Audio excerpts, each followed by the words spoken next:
नमस्कार, मेरा नाम डॉक्टर हिमांशु पटेल। मैं एडवांस हॉस्पिटल में as a trauma and joint replacement surgeon हूँ। आज हम हिप रिप्लेसमेंट सर्जरी के बारे में बात करेंगे।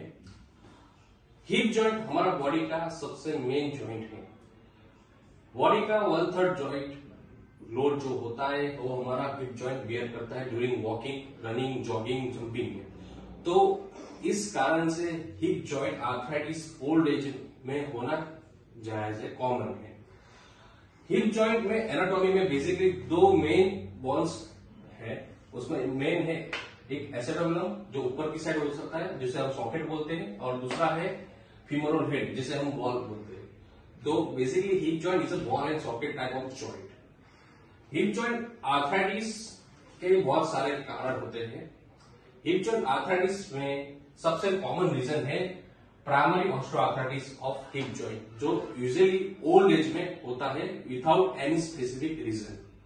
दूसरा सबसे कॉमन रीजन है post traumatic arthritis of hip joint, यानी कि पास्ट में कभी भी हिप जॉइंट के अराउंड जो भी फ्रैक्चर होता है या तो फीमोरल हेड के या एसेटोमिनम के या फीमोरल नेक जो फ्रैक्चर होता है उसके कारण उसका ब्लड सप्लाई डैमेज होता है, तो वहां पे आर्थराइटिस डेवलप होता है और उसके कारण पेशेंट्स को पेन वहां पे स्टार्ट होता है।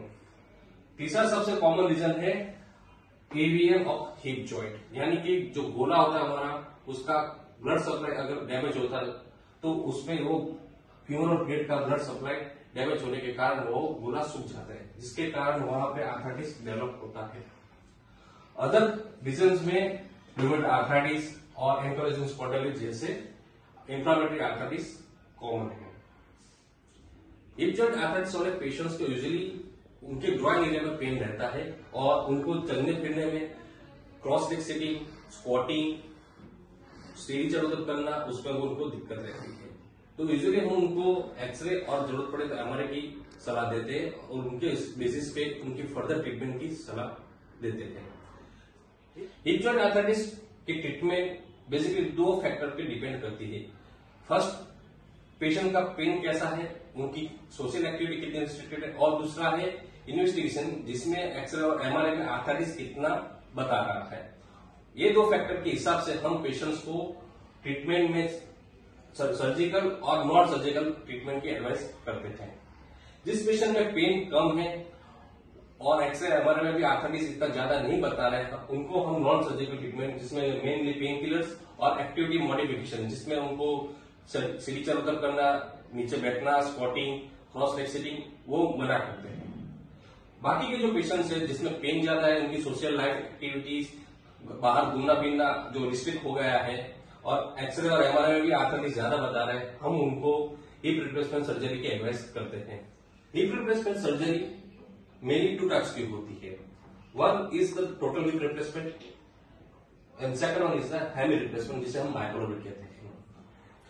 Total hip replacement further divided in 2 types. One is segment type जिसमें हम स्टेम के साथ और एसेटोमिनल सेल के साथ सेगमेंट यूज करते हैं, और सेकंड वन इज अनसेगमेंटेड जिसमें हम सेगमेंट का यूज नहीं करते हैं। हिप रिप्लेसमेंट सर्जरी में जो हम प्रोस्थेटिक यूज करते हैं वो बेसिकली 4 पार्ट्स में डिवाइड होते हैं।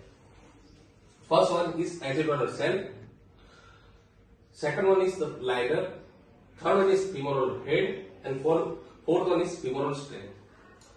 जो एसेटोमिनल लाइनर होता है वो यूजुअली हम अनसिमेट्रिक टाइप में पोरस कोटेड और hydroxyapatite coated stem shell use करते हैं। लाइनर जो यूज करते हैं वो आइदर सिरेमिक और पॉली का यूज करते हैं। रेयरली और नाउअडेज मेटल जो लाइनर होता है वो कोई यूज नहीं करता है। Third one is femoral head. Femoral head either ceramic और मेटल का यूज करते हैं। Most commonly ceramic femoral head अब ज्यादा यूज होता है। एंड फीमोरल स्टेम जो यूजुअली हाइड्रोक्सीआपेटाइट कोटेड और प्रॉक्सिमल पोरस कोटेड और फुल्ली कोटेड स्टेम होते हैं। हेमी रिप्लेसमेंट को हम बाइपोलर हेमी आर्थोप्लास्टी भी बोलते हैं। जो mainly fracture around the femoral neck होता है उसमें हम यूजुअली बाइपोलर हेमी रिप्लेसमेंट करते हैं। अभी कई सारे पेशेंट्स आते हैं कि आफ्टर हिप रिप्लेसमेंट सर्जरी आप पेशेंट्स को क्या क्या अवॉइड करने के लिए सलाह देते हैं और क्या क्या ध्यान रखना पड़ता है, पेशेंट्स को बेड रेस्ट रहने की जरूरत है या नहीं। तो usually after hip replacement surgery हम पेशेंट्स को दूसरे दिन से वॉकिंग करवाते हैं, तीसरे दिन हम उनको स्टेयर क्लाइंबिंग करवाते हैं और टॉयलेट के लिए भी हम उनको बाथरूम में ही जाने की सलाह देते हैं with the help of physiotherapy. उनको एक ट्रेनिंग प्रोग्राम रहता है 3-4 दिन का, जिससे उनको डेली एक्टिविटीज समझ में आए, क्या क्या करना है, क्या अवॉइड करना है, वो भी हम थ्रू फिजियोथेरेपी उनको वो एडवाइस करते हैं।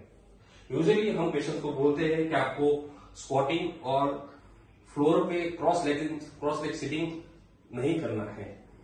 यूजुअली हिप रिप्लेसमेंट जो हम करते हैं उसकी लाइफ स्पान यानी कि वो कितना लंबा चलता है वो यूजुअली अराउंड 20-25 ईयर्स चलता है। अगर आप ज्यादा स्क्वाटिंग या सिटिंग और फ्लोर करते हो, ठीक है, तो वो उसकी जो लाइफ स्पान है वो थोड़ी कम हो जाएगी, इसीलिए हम उनको ये अवॉइड करने के लिए कहते हैं।